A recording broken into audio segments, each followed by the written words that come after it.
Assalamualaikum warahmatullahi wabarakatuh. Kembali lagi bersama saya Ufa Azizah. Seperti biasa, di sini saya akan menjelaskan tentang pengenalan fiber optik. Langsung saja. Apa itu serat optik? Serat optik adalah saluran transmisi atau jenis kabel yang terbuat dari kaca atau plastik yang halus dan lebih kecil dari sehelai rambut, dan dapat digunakan untuk mentransmisikan sinyal cahaya dari satu tempat ke tempat lain. Sumber cahaya yang biasa digunakan biasanya adalah laser atau LED. Kabel ini berdiameter kurang 120 mikrometer. Cahaya yang di dalam serat optik tidak keluar karena indeks bias dari kaca lebih besar daripada indeks bias dari udara. Karena laser mempunyai spektrum yang sangat sempit, kecepatan transmisi serat optik sangat tinggi sehingga sangat bagus digunakan sebagai saluran komunikasi. Serat optik atau fiber optik merupakan lompatan teknologi telekomunikasi yang sangat hebat. Kabel tembaga yang merupakan standar saluran telepon dapat mengirimkan beberapa juta sinyal listrik per detik. Sedangkan serat optik dapat mengirimkan 20 miliar sinyal cahaya per detik. Konsep kerja kabel serat optik bisa kita anggap seperti tabung panjang yang dinding bagian dalamnya adalah cermin. Jadi, saat ada cahaya berisi data yang datang dari salah satu sisinya, cahaya tersebut akan terpantul di dalam kabel hingga mencapai sisi lainnya. Fiber optik secara harafiah memiliki arti serat optik atau bisa disebut juga dengan serat kaca. Fiber optik memang berupa sebuah serat yang terbuat dari kaca. Namun jangan Anda samakan dengan kaca yang biasa Anda lihat. Serat kaca ini merupakan serat yang dibuat secara khusus dengan proses secara cukup rumit yang kemudian dapat digunakan untuk melewati data yang ingin Anda kirim atau terima.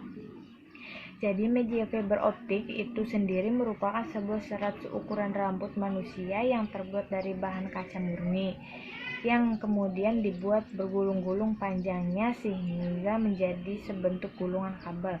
Setelah menjadi berbentuk seperti ini, maka jadilah media fiber optik yang biasa Anda gunakan sehari-hari.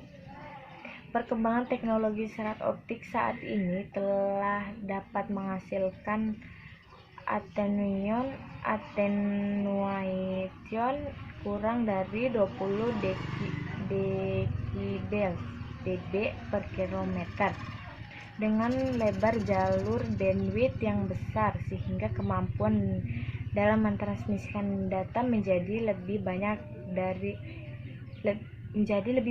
dan cepat dibandingkan dengan penggunaan kabel konvensional. Dengan demikian, serat optik sangat cocok digunakan terutama dalam aplikasi telekomunikasi. Pada prinsipnya, serat optik memantulkan dan membiaskan sejumlah cahaya yang merambat di dalamnya. Efisiensi dari serat optik ditentukan oleh kemurnian dari bahan penyusun gelas atau kaca. Semakin murni bahan gelas, semakin sedikit cahaya yang diserap oleh serat optik. Dinding serat optik sendiri memiliki dua lapisan konsentris yang terbuat dari kaca silika, yaitu lapisan inti lapisan cladding. Lapisan cladding merupakan indeks bias lebih rendah dibandingkan lapisan inti. Perbedaan indeks bias ini menyebabkan fenomena refleksi internal total. Jadi ketika cahaya datang ke lapisan cladding pada sudut yang cukup rendah, cahaya tersebut akan dipantulkan tepat kembali ke inti sehingga tidak ada energi yang hilang sama sekali. Ketika fiber optik menggantikan tembaga atau koper sehingga long distance calls maupun internet traffic yang secara tidak langsung berdampak pada penurunan biaya produksi. Data transfer proses DTP bertanggung jawab terhadap pengiriman dan penerimaan data antara klien dan server. Sebagai tambahan pada dua elemen di atas, pada proses FTP user ditambahkan komponen ketiga, yakni antarmuka user untuk berinteraksi dengan user FTP sebagai manusia. Ia tidak ditambahkan pada sisi server sehingga terdapat dua komponen proses FTP server dan tiga komponen proses. Terima kasih. Assalamualaikum warahmatullahi wabarakatuh.